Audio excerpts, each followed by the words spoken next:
Mara will never tell you, hey, let's sit a little bit longer. Mara will never try to convince you, come, come.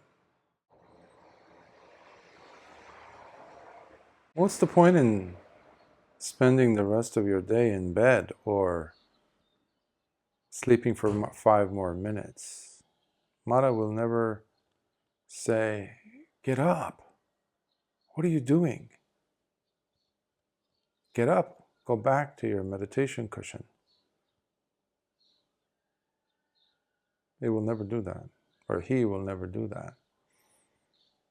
Mara, who is in Buddhism like Satan is in the Judeo-Christian Islamic religions, as Satan, the evil one. So in Buddhism, Mara is just as bad, if not worse,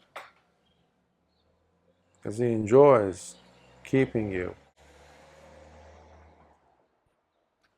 He enjoys keeping you in the dark and in delusion.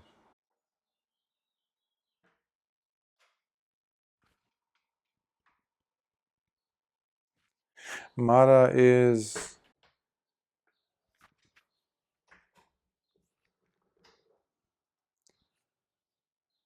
always trying to get you to stop putting the attention where you need to.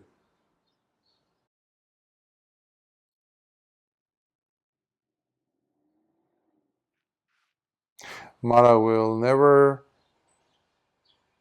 try and explain to you how important it is for you to drop this preoccupation with your mind, whatever it is that you're doing, and go back to the Satipatthana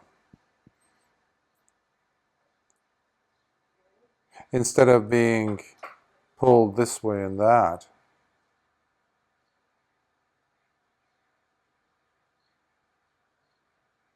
No, Mara will try to convince you of the opposite. No, no, no, it's okay for us to be floating about from one thought to the next, from one preoccupation to the next, from one feeling to the next, from one excitedness, a state of excitedness, to the next. Mara will never say, hey, I don't get it. That moment that passed, you were so in hot pursuit with this object.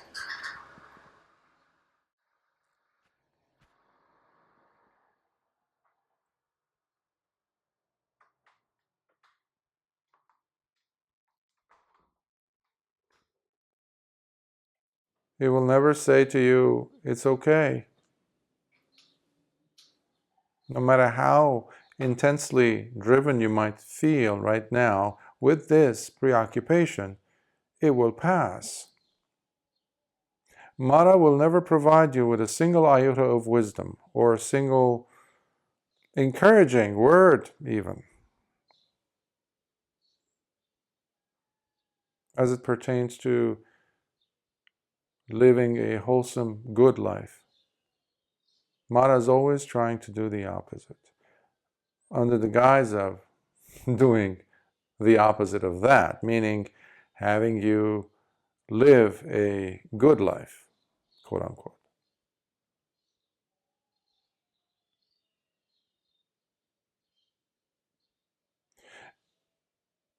Mara's job is to make your life confusing.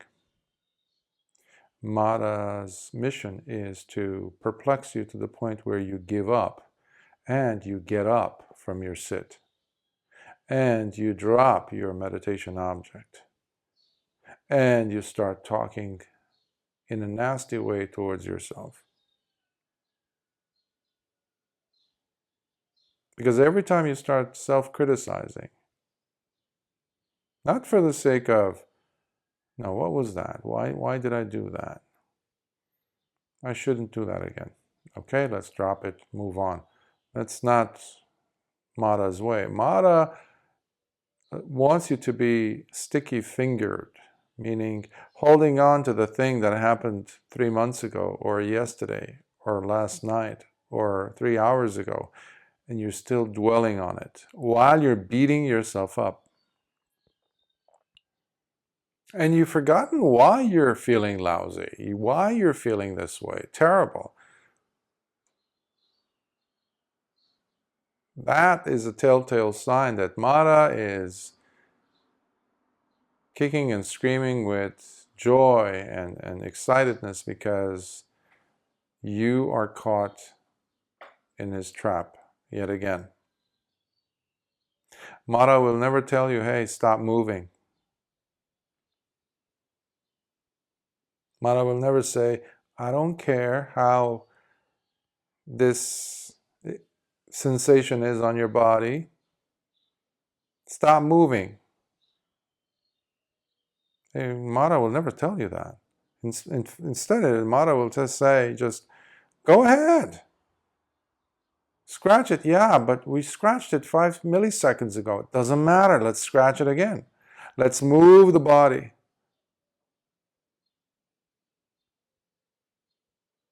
That's what Mara will tell you. Not, what's the point? Why? Well, this is not the end of life. This is not the end of the world. Mara will never tell you, hey, why don't we go on a fast today? Mara will never say, why are you snacking? We don't have to eat so often. Why are you reaching for the refrigerator door again?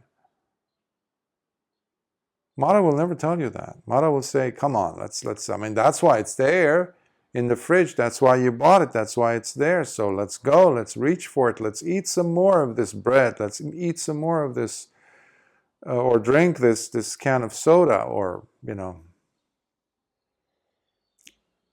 That's what Mara is going to convince you of. And then, right after you've done it, right at that moment, that cusp, Mara will say, see what you did? How could you? Look at you. You're fat. You're like a walking blubberland of stuff. Fat. That's what you are. That's what you'll always amount to. Zero discipline. Well, wait a minute. Wasn't Mara saying to you the opposite?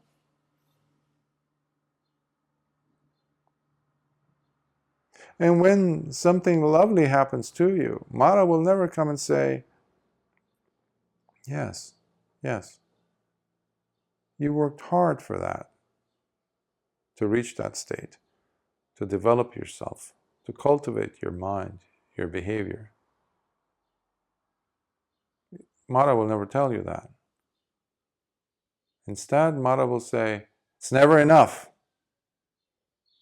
Come on. In fact, that was fake.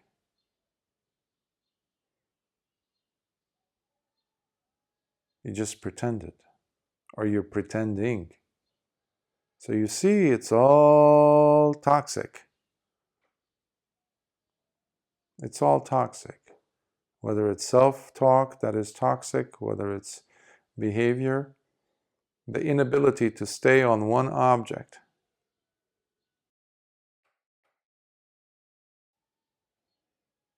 Mara is always trying to pull you away from what it is that truly gives you contentment, truly gives you joy and meaning in life.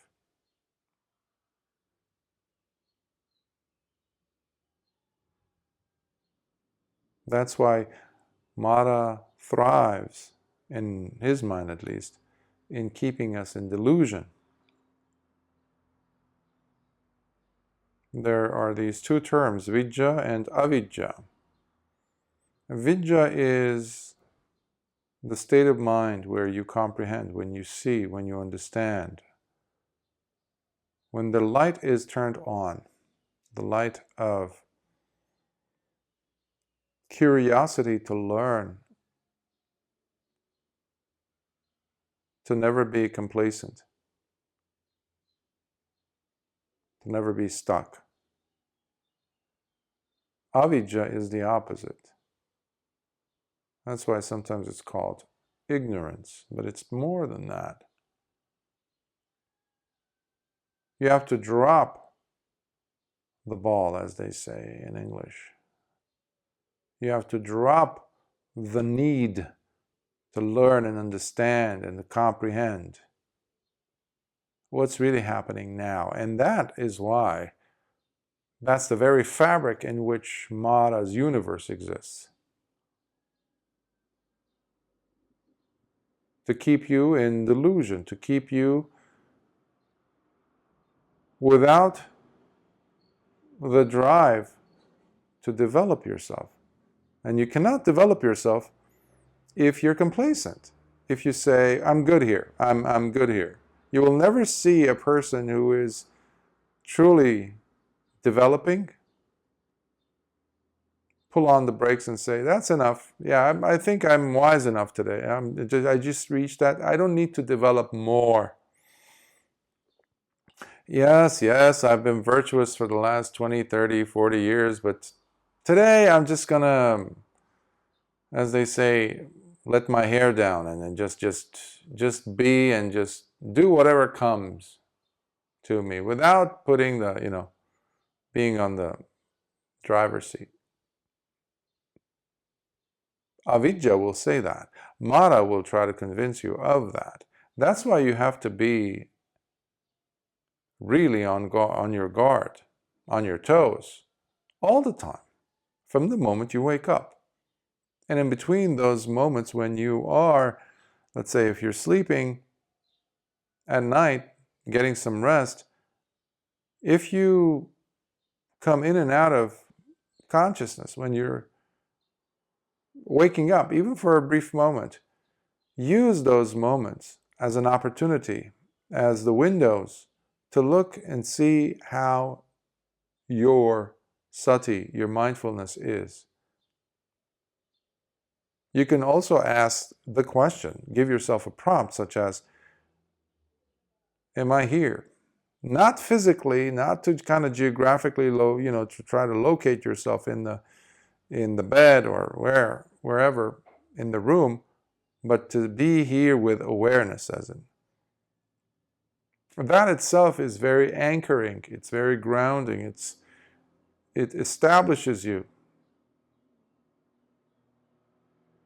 What we call sampajanya, which gives you that full awareness even though you're just laying in bed. Mara hates that.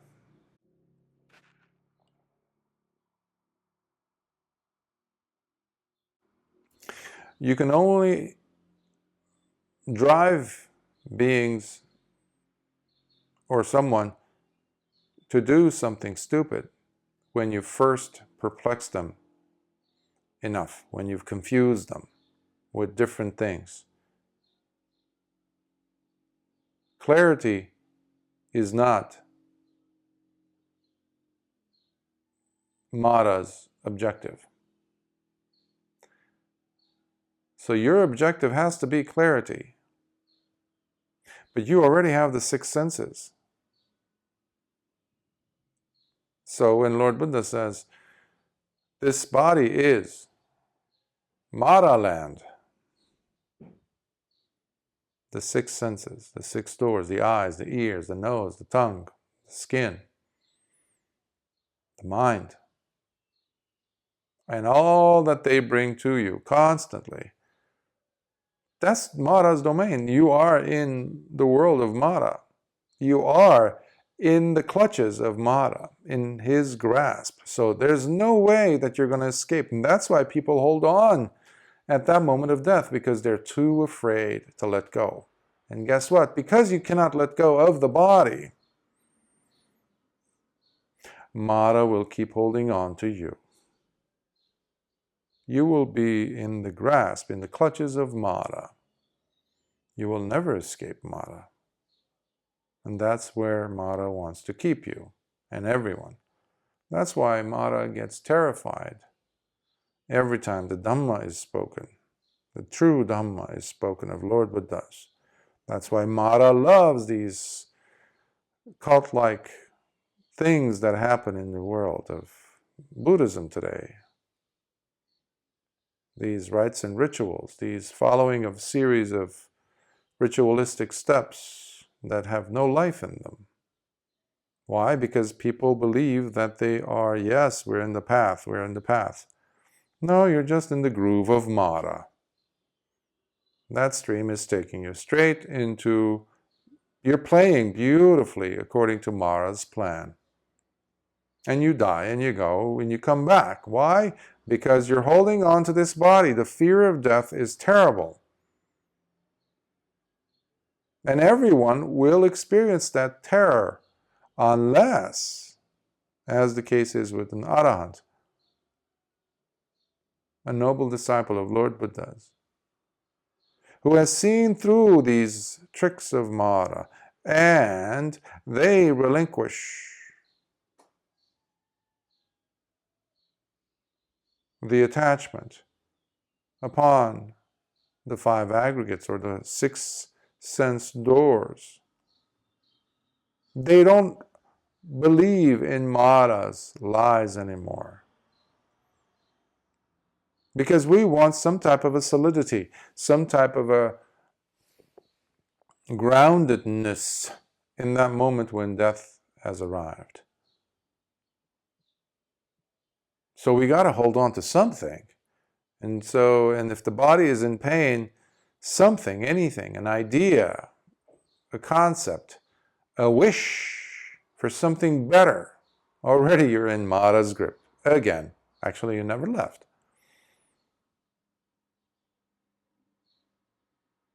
So we give up the body.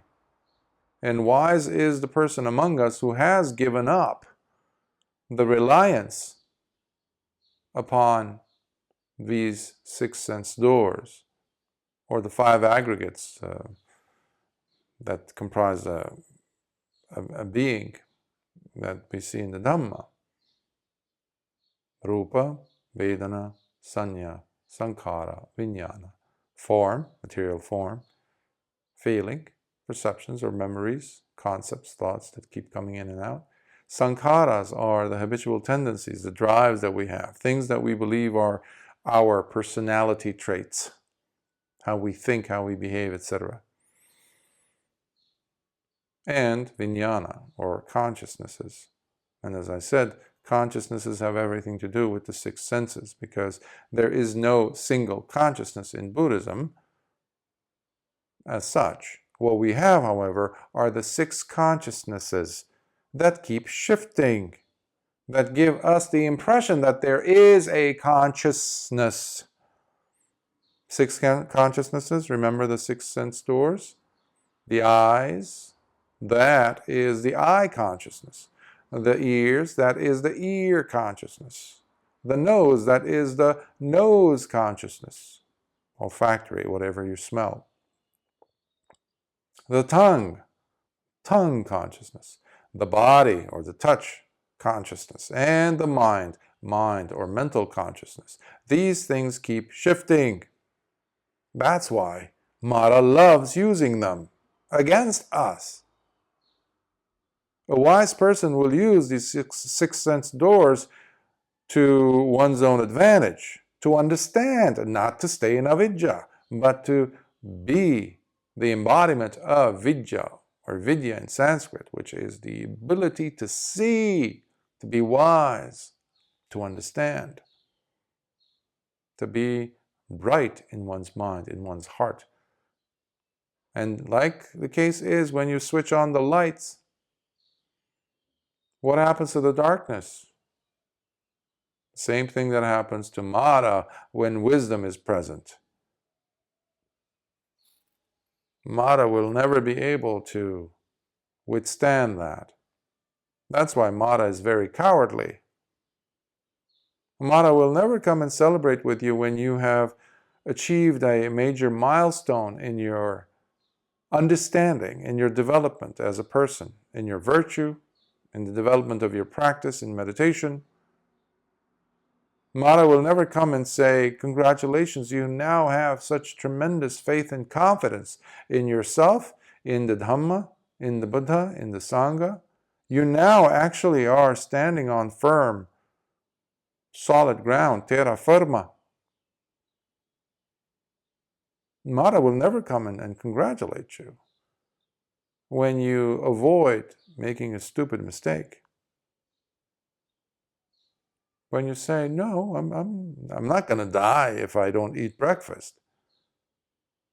Come on, you need it. It's the most important, meal of the day. No, it's not. It's not. It's actually the most unnecessary meal of the day. It ruins your whole biological, metabolic system.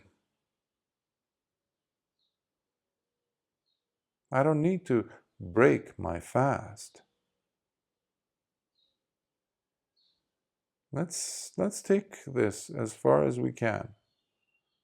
And then you see your mind is clear. You don't become so sluggish. You can sit longer. And then when you do get hungry, you go ahead and eat without indulging. You give the body what it needs, not what Mara wants. So it's important to know the difference between the two.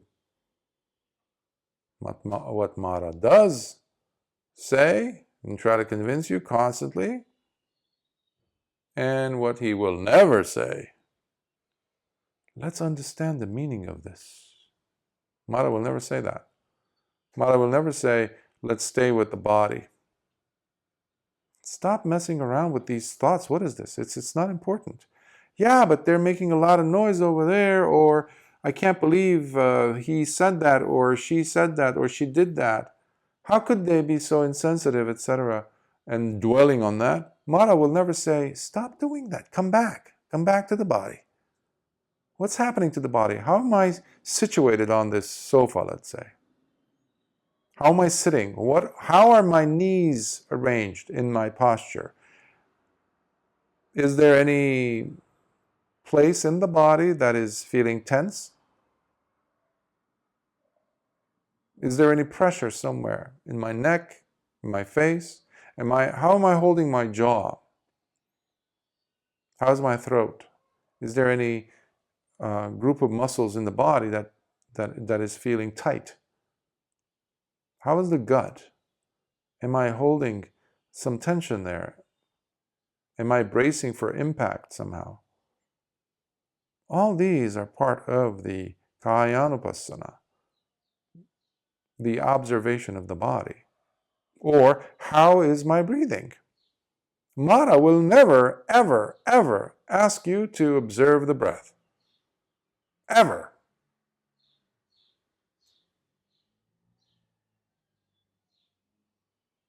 Mara will never say, drop it with all this running back and forth between thoughts, feelings. Stop worshipping your concepts, your perceptions. Mara will never tell you that. Will never try to convince you of that. Why? Because that is bread and butter, as they say. So you need to know Mara's tactics and overcome them. So the quickest way to know whether Mara is in town or not, in your mind at that moment, taking over your body, your mind, your attitude, your state of being at that moment, is to ask yourself if there is clarity or not. Is there confusion or not? Are you perplexed? Are you in a state of avidya, basically, or not? Are you sluggish? Are you drowsy? Are you walking like a zombie, behaving without awareness, without full awareness? Or are you present? And the quickest way to do that is drop into the body, just re-inhabit your body. Feel the touches. that your skin comes in contact with. Feel the way your elbows are hanging from your shoulders. Feel the way your fingers are placed. And already Mara has left the building. The moment you do that, that's the beauty of it. Mara cannot withstand clarity. And that's another synonym for wisdom. Another definition of vidya versus avidya, or willfully ignoring what is happening. So we need to be present with sati, with sampajanya, mindfulness and full awareness, two of which Mara cannot stand.